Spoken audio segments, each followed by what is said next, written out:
Hello दोस्तों, M के academy के यूट्यूब चैनल में आपका स्वागत है। दोस्तों आज मैं आपके लिए लेकर आया हूँ ITI ट्रेड ज्ञान पार्ट 2। यानी कि दोस्तों इससे पहले इसका जो पार्ट 1 है वो आ चुका है। तो आज हम बात करेंगे ITI ट्रेड ज्ञान के पार्ट 2 की। और दोस्तों इसमें जो है इलेक्ट्रीशियन और इलेक्ट्रॉनिक्स मैकेनिक्स से संबंधित जो क्वेश्चन है वो करवाए जाएंगे। तो दोस्तों ये जो वीडियो है वो आपके DFCCIL और DMRC के लिए यानी कि दोनों के लिए काफ़ी जो है इंपॉर्टेंट है। तो इसीलिए दोस्तों आप इस वीडियो को पूरा देखें और अंत तक देखें। और अगर दोस्तों आप इस चैनल पर नए हैं तो चैनल को सबसे पहले सब्सक्राइब करें और बेल आइकन को दबाएं। तो चलिए दोस्तों शुरुआत करते हैं ITI ट्रेड ज्ञान की। तो दोस्तों इसमें जो है पहला है, कुंडली में धारा की दिशा फ्लेमिंग के दाएं हस्त नियम द्वारा ज्ञात की जा सकती है। यानी कि दोस्तों जो कुंडली होती है उसमें जो धारा की दिशा है वो किस नियम के द्वारा जो है ज्ञात की जा सकती है, तो वो की जाती है फ्लेमिंग के दाएं हस्त नियम के द्वारा। फिर है दोस्तों इसमें मशीन के ध्रुवों की समान संख्या के लिए लैप बाइंडिंग की तुलना में वेब बाइंडिंग में विद्युत वाहक बल अधिक होगा। यानी कि दोस्तों जो मशीन होती है उसके ध्रुवों की समान संख्या के लिए जो लैप बाइंडिंग होती है उसकी तुलना में जो वेब बाइंडिंग है उसके विद्युत वाहक बल क्या होगा, उसमें अधिक होगा। फिर है दोस्तों इसमें गति एवं फ्लक्स दोनों को परिवर्तित करके जनरेटर का विद्युत वाहक बल नियंत्रित किया जा सकता है। यानी कि दोस्तों जो गति और जो फ्लक्स है उन दोनों को आपस में परिवर्तित करके जो जनरेटर होता है उसका जो विद्युत वाहक बल है वो नियंत्रित किया जा सकता है। फिर अगला है दोस्तों इसमें हैमरिंग एवं ओवरहीटिंग दोनों के कारण जनरेटर अपनी अवशिष्ट चुंबकत्व खो देती है। यानी कि दोस्तों जो हैमरिंग और जो ओवरहीटिंग होती है उसके द्वारा जो जनरेटर होता है वह अपनी अवशिष्ट चुंबकत्व को क्या कर देता है, खो देता है। हैमरिंग यानी कि दोस्तों चोट मारना और दूसरा है इसमें ओवरहीटिंग यानी कि अत्यधिक गर्म करना। और इन दोनों ही वजह से जो जनरेटर होता है वह अपनी अवशिष्ट चुंबकत्व को क्या कर देता है, वो खो देता है। फिर अगला है दोस्तों, जब दो जनरेटर समांतर में चल रहे हो और एक जनरेटर हटा लिया जाए तो पहले की उत्तेजना धीरे धीरे कम होगी और दूसरे की धीरे धीरे बढ़ेगी। यानी कि दोस्तों दो जनरेटर अगर मान लो समानांतर में उन्हें चलाया जा रहा है तो दोस्तों उनमें से मान लो एक जनरेटर को क्या कर लिया जाता है, हटा लिया जाता है, तो जो पहले की उत्तेजना क्या होगी, धीरे धीरे कम होगी। यानी कि जो पहला जनरेटर होगा उसकी जो उत्तेजना है वो धीरे धीरे कम हो जाएगी और जो दूसरा जनरेटर होगा उसकी धीरे धीरे क्या होगी, उसकी उत्तेजना बढ़ेगी। फिर अगला है दोस्तों, DC मोटरों की बनावट DC जनरेटरों के समान होती है।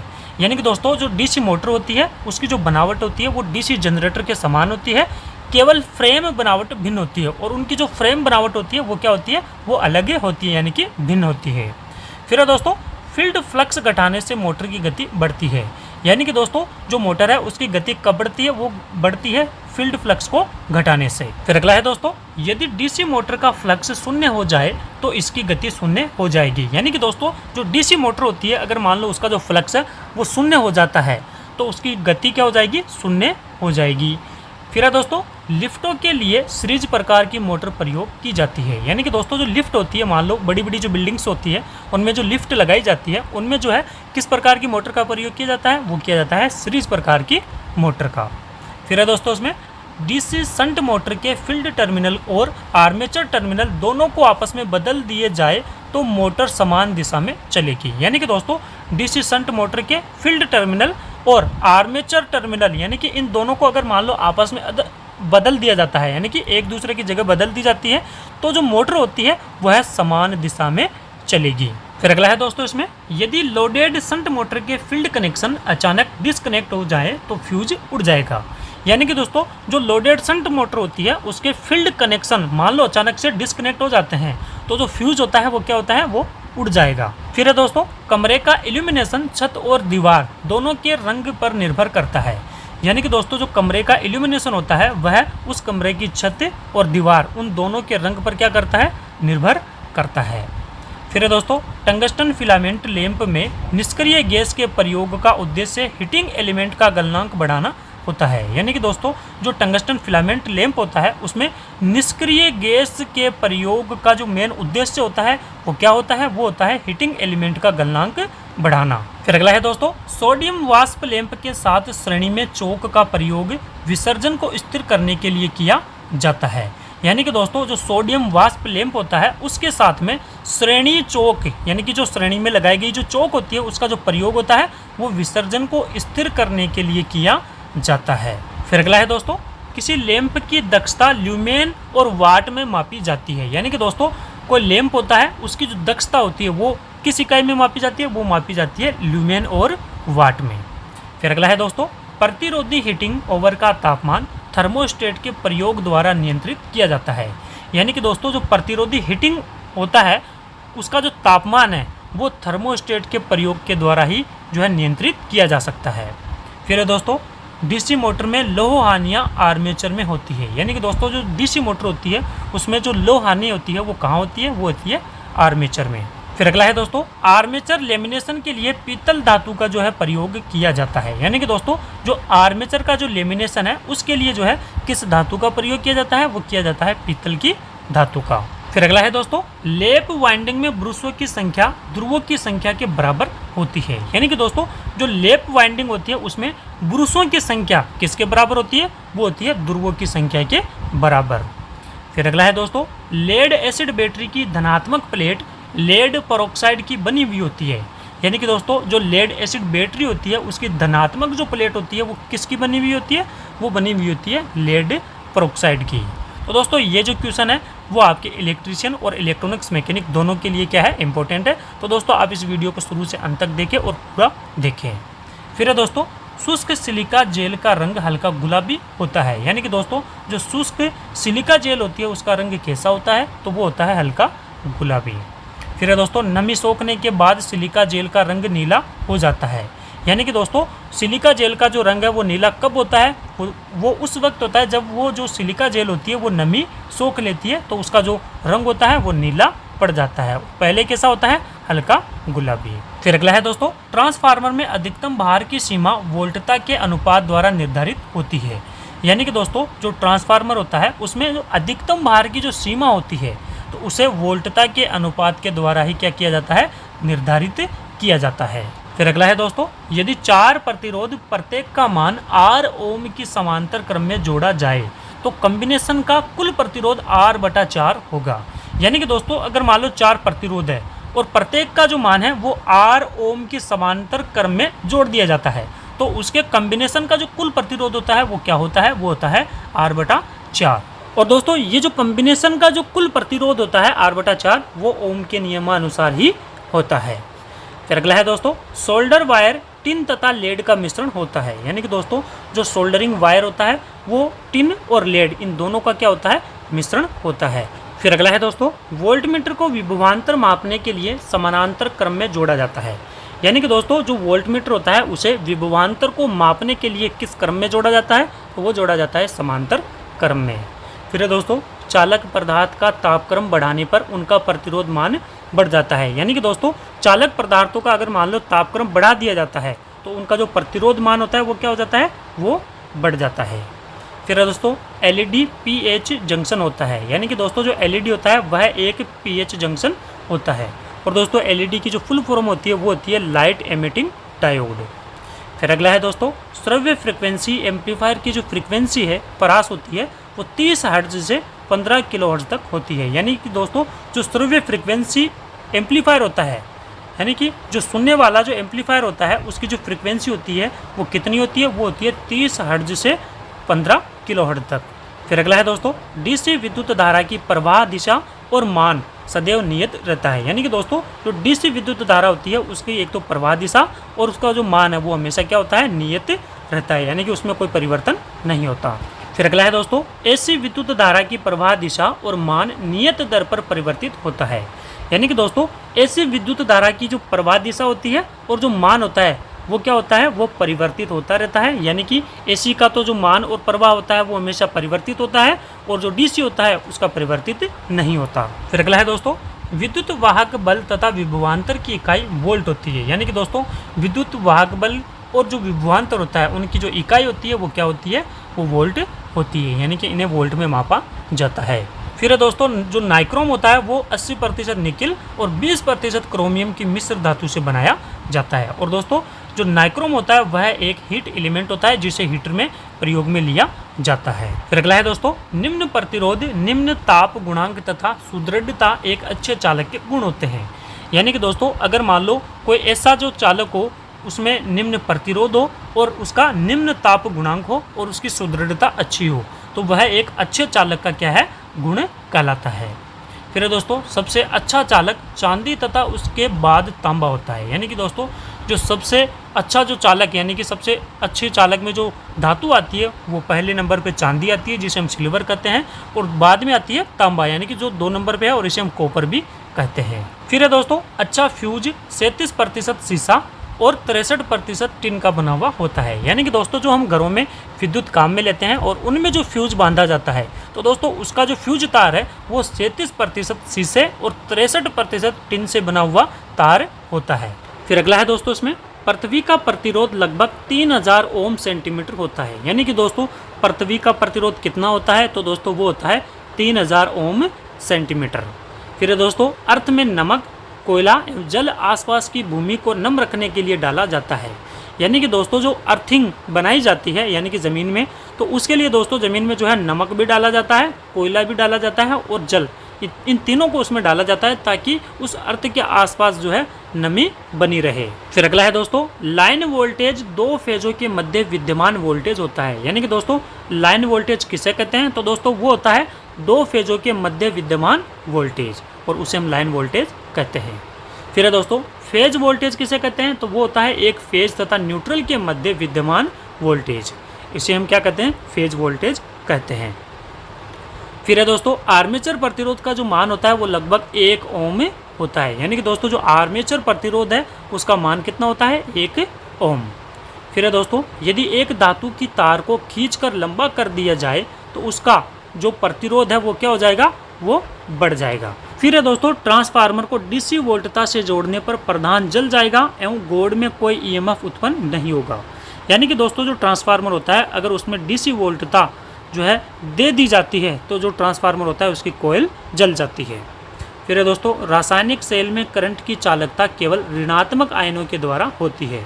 यानी कि दोस्तों जो रासायनिक सेल होता है उसमें जो करंट की चालकता है वो केवल और केवल ऋणात्मक आयनों के द्वारा ही उत्पन्न होती है।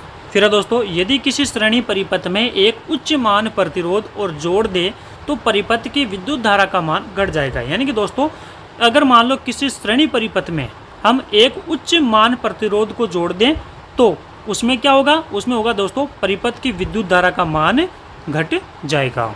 फिर है दोस्तों यदि किसी समानांतर परिपथ में एक प्रतिरोध और जोड़ दें तो परिपथ की विद्युत धारा का मान बढ़ जाएगा। यानी कि दोस्तों अगर समानांतर परिपथ में एक प्रतिरोध को और जोड़ दिया जाता है तो परिपथ की जो विद्युत धारा है उसका मान बढ़ जाता है। फिर अगला है दोस्तों 1 किलोवाट हॉर्स बराबर कितना होता है, वो होता है 1.34 हॉर्स पावर।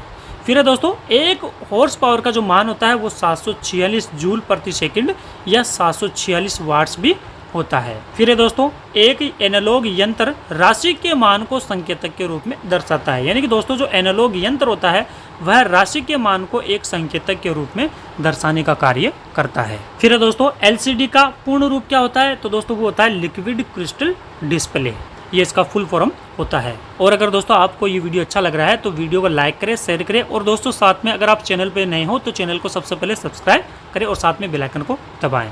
फिर है दोस्तों वाट मीटर विद्युत परिपथ के शक्ति व्यय को मापने वाला यंत्र होता है। यानी कि दोस्तों जो वाट मीटर होता है वह विद्युत परिपथ के शक्ति व्यय को मापने वाला एक यंत्र कहलाता है। यानी कि जो विद्युत परिपथ है उसके शक्ति व्यय को किसके द्वारा मापा जाता है तो वो मापा जाता है वाट मीटर के द्वारा। फिर है दोस्तों स्टेप अप ट्रांसफार्मर वह ट्रांसफार्मर होता है जो इनपुट वोल्टेज मान को बढ़ा करके दूसरे परिपथ को प्रदान करता है। यानी कि दोस्तों स्टेप अप ट्रांसफार्मर एक ऐसे प्रकार का ट्रांसफार्मर होता है जो इनपुट वोल्टेज को क्या है बढ़ा करके दूसरे परिपथ को देता है। फिर है दोस्तों स्टेप डाउन ट्रांसफार्मर वह ट्रांसफार्मर होता है जो इनपुट वोल्टेज मान को बढ़ाकर दूसरे परिपथ को देता है। यानी कि दोस्तों स्टेप डाउन ट्रांसफार्मर एक ऐसा ट्रांसफार्मर होता है जो इनपुट वोल्टेज को घटा करके दूसरे परिपथ को देने का कार्य करता है। यानी कि दोस्तों स्टेप अप ट्रांसफार्मर तो बढ़ाने का कार्य करता है और स्टेप डाउन क्या करता है, घटाने का कार्य करता है। फिर है दोस्तों किसी चालक में विद्युत धारा प्रवाहित करने पर विद्युत क्षेत्र तथा चुंबकीय क्षेत्र उत्पन्न होता है। यानी कि दोस्तों किसी चालक में अगर विद्युत धारा प्रवाहित कर दी जाती है तो उस चालक में विद्युत क्षेत्र और चुंबकीय क्षेत्र उत्पन्न हो जाता है। फिर अगला है दोस्तों माइक्रोमीटर तार का व्यास 1 सेंटीमीटर के 1000वें भाग तक शुद्ध मापने वाला यंत्र है। यानी कि दोस्तों जो तार होता है उसके व्यास का 1 सेंटीमीटर के 1000वें भाग को मापने वाला यंत्र क्या कहलाता है, वो कहलाता है माइक्रोमीटर। फिर अगला है दोस्तों, स्थितिज ऊर्जा mgh के बराबर होती है, यानी कि मेगा हर्ट्ज के बराबर होती है। फिर है दोस्तों, गतिज ऊर्जा mv2 के बराबर होती है, यानी कि मिली वोल्ट 2 के बराबर में गतिज ऊर्जा होती है। फिर अगला है दोस्तों, पदार्थ के छोटे छोटे कण को अणु कहते हैं, यानी कि दोस्तों जो पदार्थ होता है उसके छोटे छोटे कणों को क्या कहा जाता है, उसे अणु कहा जाता है। फिर दोस्तों, केवल एक ही प्रकार के परमाणुओं से बने पदार्थ को तत्व कहते हैं। मान लो एक ही प्रकार के परमाणुओं से अगर किसी पदार्थ को बनाया जाता है तो वो क्या कहलाता है, वो कहलाता है तत्व। फिर अगला है दोस्तों, यूरेनियम 238 के नाभिक में न्यूट्रॉन्स की संख्या 146 तथा प्रोटॉन्स की संख्या 92 होती है। यानी कि दोस्तों जो यूरेनियम 238 होता है उसके नाभिक में जो न्यूट्रॉन्स की संख्या वो कितनी होती है, वो होती है 146, और प्रोटॉन्स की संख्या कितनी होती है, वो होती है 92। फिर अगला है दोस्तों, विद्युत धारा का मान एम्पियर्स में व्यक्त किया जाता है। यानी कि दोस्तों जो विद्युत धारा होती है उसका जो मान होता है वो एम्पियर्स में व्यक्त किया जाता है, यानी कि एम्पियर्स में मापा जाता है। फिर अगला है दोस्तों, जर्मेनियम एक अर्धचालक होता है। यानी कि दोस्तों जो जर्मेनियम होता है वह एक अर्धचालक पदार्थ होता है। फिर अगला है दोस्तों, जिस धात्विक छड़ या प्लेट के माध्यम से विद्युत धारा विलयन में प्रवेश करती है तो उसे कैथोड कहते हैं। यानी कि दोस्तों अगर मान लो कोई विलयन है, उसमें अगर विद्युत धारा जिस प्लेट के माध्यम से या धातु की छड़ के माध्यम से उसमें जो है प्रवेश कर रही है तो उसे हम क्या कहेंगे, कैथोड कहेंगे। और जिस छड़ से वापस बाहर आती है तो उसे हम क्या कहेंगे, उसे एनोड कहते हैं। फिर है दोस्तों, जिस धात्विक छड़ या प्लेट के माध्यम से विद्युत धारा विलयन से बाहर निकलती है उसे क्या कहते हैं, एनोड कहते हैं। यानी कि जिस धात्विक छड़ से विद्युत प्रवेश करती है विलयन में उसे तो हम कैथोड कहेंगे, और जिस धात्विक छड़ से जो है विद्युत बाहर निकलती है उसे एनोड कहते हैं। फिर अगला है दोस्तों, बैटरी की चार्जिंग की अवस्था में धनात्मक प्लेट पर ऑक्सीजन गैस निकलती है। यानी कि दोस्तों जो बैटरी की चार्जिंग की अवस्था होती है उसमें धनात्मक जो प्लेट होती है उस पर ऑक्सीजन गैस क्या करती है, बाहर निकलती है। फिर अगला है दोस्तों, एक ट्रांसफार्मर में प्राइमरी वाइंडिंग को इनपुट की तरह इलेक्ट्रिक सप्लाई दी जाती है। यानी कि दोस्तों जो ट्रांसफार्मर होता है उसमें प्राइमरी जो वाइंडिंग होती है उसको इनपुट की तरह क्या दी जाती है, इलेक्ट्रिक सप्लाई दी जाती है। फिर अगला है दोस्तों, वाट मीटर किसी वैद्युतिक परिपथ के शक्ति व्यय को मापने वाला यंत्र होता है। यानी कि दोस्तों जो वाट मीटर होता है वह एक ऐसा यंत्र होता है जो वैद्युतिक परिपथ के शक्ति व्यय को मापने का कार्य करता है। फिर अगला है दोस्तों, ट्रांसफार्मर के संबंध में HT का मतलब 15,000 वोल्ट से अधिक की सप्लाई होती है। यानी कि दोस्तों HT यानी कि हाई टेंशन लाइन हम इसे कहते हैं, और इस लाइन में लगभग जो है 15,000 वोल्ट तक की विद्युत प्रवाहित होती है। फिर अगला है दोस्तों, निम्न प्रतिरोध, अल्प मूल्य, निम्न ताप गुणांक, सुदृढ़ता से एक अच्छे चालक के गुण होते हैं। यानी कि दोस्तों एक अच्छे चालक के गुण कौन कौन से होते हैं, तो वो होता है एक तो निम्न प्रतिरोध, अल्प मूल्य यानी कि कम मूल्य का, और निम्न ताप गुणांक और उसकी सुदृढ़ता, ये एक अच्छे चालक के गुण होते हैं। फिर अगला है दोस्तों, एक ट्रांसफार्मर की क्षमता लगभग 97% होती है। यानी कि दोस्तों जो ट्रांसफार्मर होता है उसकी जो क्षमता होती है वो कितनी होती है, वो होती है 97%, यानी कि 97% है। फिर अगला है दोस्तों, थर्मल पावर स्टेशन में ऊर्जा का परिवर्तन ताप ऊर्जा से इलेक्ट्रिकल ऊर्जा में होता है। यानी कि दोस्तों जो थर्मल पावर स्टेशन होता है, जहाँ पर थर्मल पावर स्टेशन में जो है ऊर्जा का निर्माण किया जाता है, यानी कि ऊर्जा बनाई जाती है, तो वहाँ पर दोस्तों जो ताप ऊर्जा होती है उसे इलेक्ट्रिकल ऊर्जा में जो है यानी कि विद्युत ऊर्जा में बदला जाता है। फिर अगला है दोस्तों, ट्रांजिस्टर में 3 सिरे होते हैं। यानी कि दोस्तों जो ट्रांजिस्टर होता है उसमें कितने सिरे होते हैं, उसमें होते हैं 3 सिरे। फिर अगला है दोस्तों, 2 इलेक्ट्रोडों के बीच की न्यूनतम दूरी इलेक्ट्रोड की लंबाई का 2 गुना होती है। यानी कि दोस्तों अगर मान लो 2 इलेक्ट्रोड है तो उनके बीच की जो न्यूनतम दूरी होती है वो इलेक्ट्रोड की लंबाई की लगभग 2 गुनी तक होती है। फिर अगला है दोस्तों, यदि 100 ओम प्रतिरोध मान वाले 5 प्रतिरोधक श्रेणी क्रम में जुड़े हों तो कुल प्रतिरोध मान 500 ओम होगा। यानी कि दोस्तों जो है 100 ओम प्रतिरोध मान वाले जो है 5 प्रतिरोधकों को अगर श्रेणी क्रम में जोड़ दिया जाता है तो उनका जो कुल प्रतिरोध होता है वो क्या होगा, वो होगा 500 ओम। फिर अगला है दोस्तों, एनालॉग ऐसा यंत्र होता है जो राशि के मान को संकेत के रूप में दर्शाता है। यानी कि दोस्तों जो एनालॉग होता है वह एक ऐसा यंत्र है जो राशि के मान को क्या है, एक संकेत के रूप में प्रदर्शित करता है। फिर अगला है दोस्तों, डिस्चार्ज बैटरी का विद्युत वाहक बल 2 वोल्ट होता है। यानी कि दोस्तों अगर मान लो कोई बैटरी है वो डिस्चार्ज पड़ी है तो उसका विद्युत वाहक बल है वो कितना होगा, वो होगा 2 वोल्ट। फिर अगला है दोस्तों, एक पूर्णतया चार्ज एसिड सेल का नॉमिनल वोल्टेज लगभग 2.2 वोल्ट होता है। यानी कि दोस्तों एक पूर्ण रूप से चार्ज जो एसिड सेल होता है उसका जो नॉमिनल जो वोल्टेज होता है यानी कि नॉर्मल वोल्टेज होता है वो 2.2 वोल्ट होता है। फिर है दोस्तों अर्ध आवेशित बैटरी का विद्युत वाहक बल 2 से 1.15 वोल्ट होता है। यानी कि दोस्तों एक ऐसी बैटरी जो अर्ध आवेशित है यानी कि आधी ही उसमें ऊर्जा है, तो दोस्तों उसका जो विद्युत वाहक बल है वो लगभग 2 से 1.15 वोल्ट तक होता है। तो दोस्तों ये था आज का ITI ट्रेड ज्ञान का पार्ट 2, और दोस्तों इसका जो पार्ट 3 है पार्ट 4 है वो भी आगे जो है इस पर अपलोड किया जाएगा। तो दोस्तों ये जो क्वेश्चन है वो DFCCIL के लिए ही अपलोड किए जा रहे हैं। तो दोस्तों आप इस वीडियो को पूरा देखें और अंत तक देखें। तो दोस्तों अगर ये वीडियो आपको अच्छा लगा है तो वीडियो को आप लाइक करें, शेयर करें, और दोस्तों अगर आप इस चैनल पर नए हैं तो चैनल को सब्सक्राइब करें और बेल आइकन को दबाएं। साथ में दोस्तों इसका जो PDF है वो आप MKN Academy के टेलीग्राम चैनल से डाउनलोड कर सकते हो।